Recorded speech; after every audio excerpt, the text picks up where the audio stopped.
नमस्कार, मैं सुमन यादव आपको पार्ट 4 का शब्द विचार का सेकंड पार्ट पढ़ा रही हूँ। इससे पहले वीडियो में मैंने फर्स्ट पार्ट कराया था। आज मैं सेकंड पार्ट करा रही हूँ शब्द विचार का।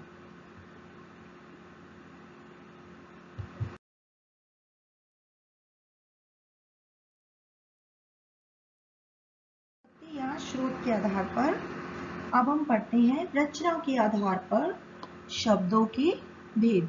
रचना के आधार पर शब्दों के भेद। रचना के आधार पर शब्दों के 3 भेद होते हैं। पहला होता है रूढ़, यौगिक और योग रूढ़। ठीक है, रूढ़, यौगिक और योग रूढ़।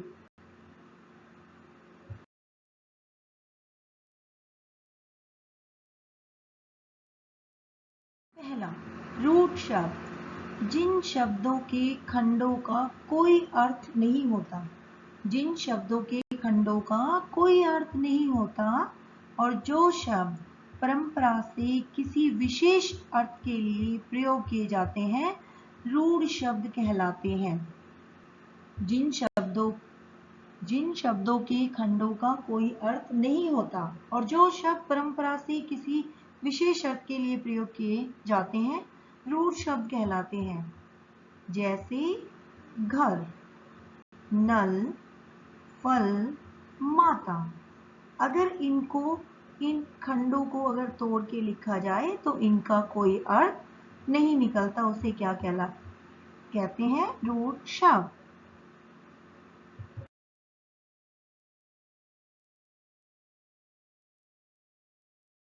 है हमारा योग रूढ़ शब्द। योग रूढ़ शब्द किन्हें कहते हैं? ऐसे शब्द जो दो या दो से अधिक शब्दों के मेल से बने हो तथा उनके खंड करने पर उसके प्रत्येक खंड का अर्थ निकलता हो, वे यौगिक शब्द कहलाते हैं। यौगिक शब्द किससे बनते हैं? दो या दो से अधिक शब्दों के मेल से। उन्हें क्या कहते हैं? यौगिक शब्द। जैसे यज्ञशाला, यज्ञ जमा शाला, यानी यज्ञ के लिए शाला। जैसे हिमालय, हिम जमा आलय, हिम का आलय। ये शब्द क्या कहलाते हैं? यौगिक शब्द।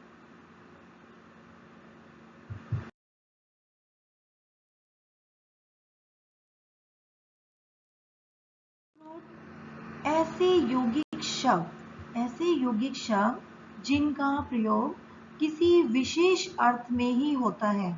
ऐसे यौगिक शब्द जिनका प्रयोग किसी विशेष अर्थ में होता है, उन्हें योग रूढ़ शब्द कहते हैं। उन्हें कौन से शब्द कहते हैं? योग रूढ़। यानी कोई विशेष अर्थ के लिए योग रूढ़ का प्रयोग किया जाता है। जैसे दशानन, लंबोदर, नीलकंठ आदि। लंबोदर का अर्थ है लंबा है उदर, यानी पेट। ऐसे शब्द क्या कहलाते हैं? योग रूढ़।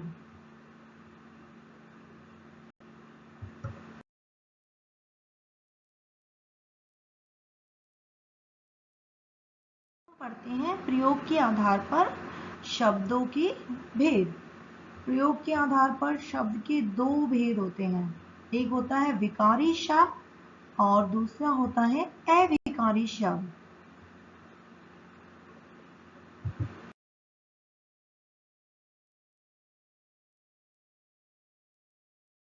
विकारी शब्द कौन से शब्द होते हैं?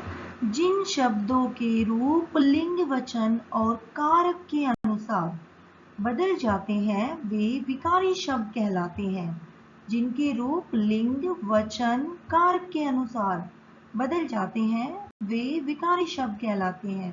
जैसे संज्ञा, सर्वनाम, विशेषण और क्रिया शब्द। ये सारे क्या है? आपके विकारी शब्द।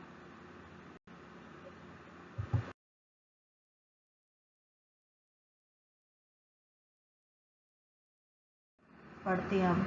अविकारी शब्द क्या होते हैं? जिन शब्दों के रूप हमेशा एक से रहते हैं।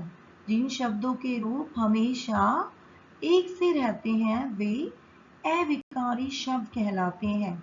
जैसे क्रिया विशेषण, संबंध बोधक, समुच्चय बोधक और विस्मय आदि बोधक शब्द, ये क्या कहलाए? आपके अविकारी शब्द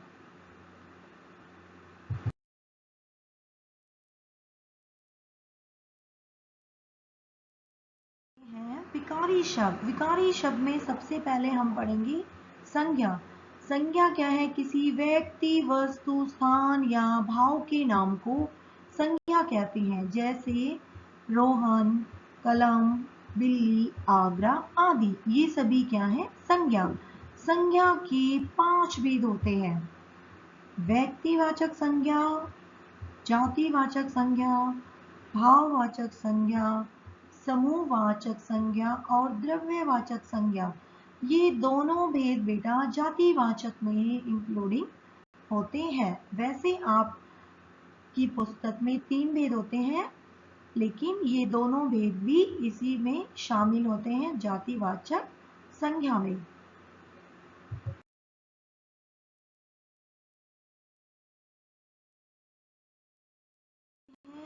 स्वर नाम, संज्ञा के बदले जिन शब्दों का प्रयोग किया जाता है उन्हें स्वर नाम कहते हैं। जैसे उदाहरण देखेंगे, वह, मैं, तुम, हम, उसने, यह, वे, क्या, कौन इत्यादि, ये सभी शब्द क्या है? स्वर नाम। स्वर नाम के कितने भेद होते हैं? 6 होते हैं। पुरुषवाचक स्वर नाम, निश्चयवाचक स्वर नाम, अनिश्चयवाचक स्वर नाम, संबंधवाचक स्वर नाम, पर्सनवाचक स्वर नाम और निजवाचक स्वर नाम।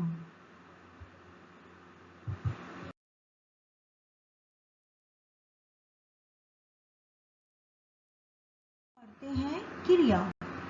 क्रिया का अर्थ होता है करना, अर्थात जिस रूप में कार्य के करने का बोध हो उसे क्या कहते हैं? क्रिया। जैसे पढ़ना, लिखना, खाना आदि। क्रिया के 2 रूप होते हैं, अकर्मक और सकर्मक। उसके अलावा 4 भेद होते हैं, संयुक्त क्रिया, नाम धातु क्रिया, प्रेरणार्थक क्रिया और पूर्वकालिक क्रिया।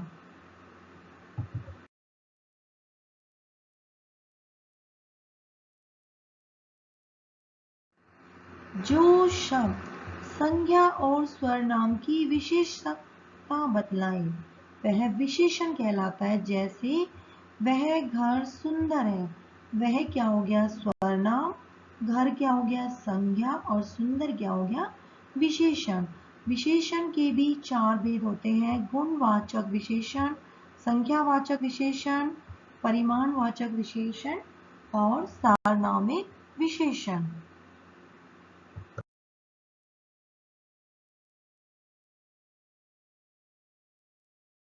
विकारी शब्द। अब हम पढ़ते हैं अविकारी शब्द। अविकारी शब्द 4 प्रकार के होते हैं, क्रिया विशेषण, संबंध बोधक, समुच्चय बोधक, विस्मय आदि बोधक।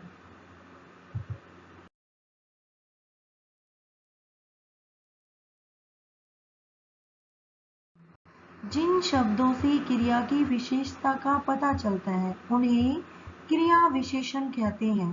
जैसे वह धीरे धीरे चलता है, धीरे धीरे क्या है? आपका क्रिया विशेषण। क्रिया विशेषण के 4 प्रकार होते हैं, स्थानवाचक क्रिया विशेषण, कालवाचक क्रिया विशेषण, परिमाणवाचक क्रिया विशेषण, रीतिवाचक क्रिया विशेषण।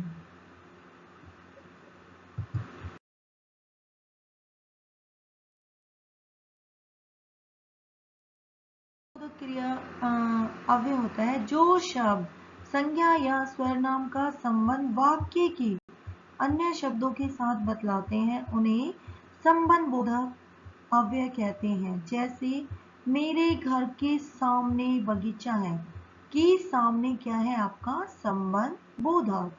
विस्मय आदि बोधक पढ़ेंगे आप। विस्मय आदि बोधक होता है विस्मय, हर्ष, शोक, आश्चर्य, घृणा, विषाद आदि भाव को प्रकट करने वाले अविकारी शब्द क्या कहलाते हैं? विश्व में आदि बोधक कहलाते हैं।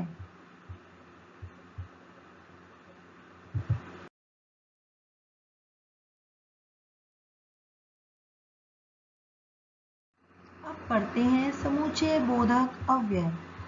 ऐसे शब्द जो दो या दो से अधिक शब्द, वाक्य या वाक्यांशों को जोड़ने का काम करते हैं, वे शब्द समुच्चय बोधक कहलाते हैं।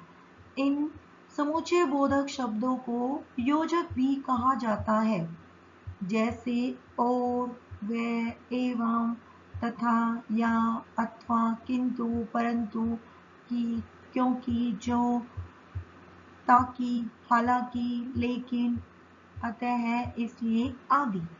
समुच्चय बोधक के भेद मुख्यतः दो होते हैं: समानाधिकरण समुच्चय बोधक, व्यधिकरण समुच्चय बोधक।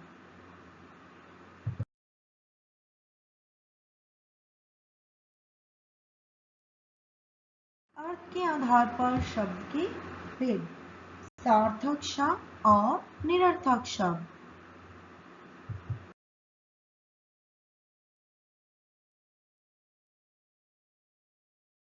जिन शब्दों का कोई निश्चित अर्थ होता है उन्हें सार्थक शब्द कहते हैं, जैसे कलम, कोयल, घर आदि। और जिन शब्दों का कोई अर्थ नहीं होता उन्हें निरर्थक शब्द कहते हैं, जैसे वाय, वोटी, वाणी आदि। ये हमने पहले भी पढ़ा है।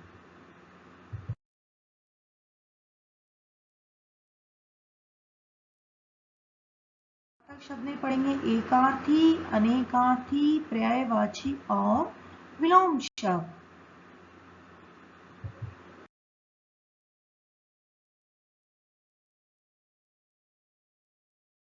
एकार्थी शब्द जिन शब्दों से केवल एक ही अर्थ का बोध होता है उन्हें एकार्थी शब्द कहते हैं, जैसे आभूषण का हो गया गहना, नृत्य का हो गया नाच, कथा का हो गया कहानी। अनेकार्थी शब्द देखेंगे जिन शब्दों से एक से अधिक अर्थों का बोध होता है, यानी एक से अधिक अर्थ निकलते हैं जिन शब्दों के, उन्हें अनेकार्थी कहते हैं, जैसे कनक। कनक का हो गया गेहूं, धतूरा, पलाश और सोना। इसी प्रकार से एकार्थी शब्दों का केवल एक अर्थ निकलता है और अनेकार्थी शब्दों के एक से अधिक अर्थ निकलते हैं, उन्हें क्या कहते हैं? अनेकार्थी शब्द।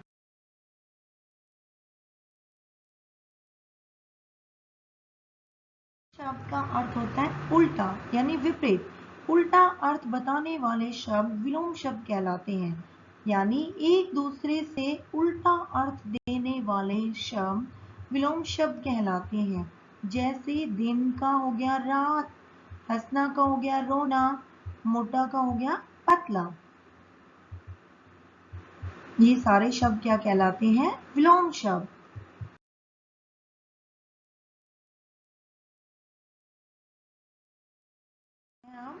पर्यायवाची शब्द का होता है मतलब एक जैसा अर्थ प्रकट करने वाले शब्द, यानी जो हमें एक जैसा अर्थ प्रकट करते हैं जो शब्द, वो पर्यायवाची शब्द कहलाते हैं। जैसे सूर्य का हो गया सूरज, फूल का हो गया पुष्प, दोस्त का हो गया मित्र और पाठशाला का हो गया विद्यालय। आज हमने पढ़ा शब्द विचार का सेकंड पार्ट। उम्मीद करती हूँ आप सभी को अच्छे से समझ में आया होगा। अगर नहीं भी आया है तो कोई बात नहीं, आप मुझे कमेंट बॉक्स में लिखकर सेंड कर सकते हैं।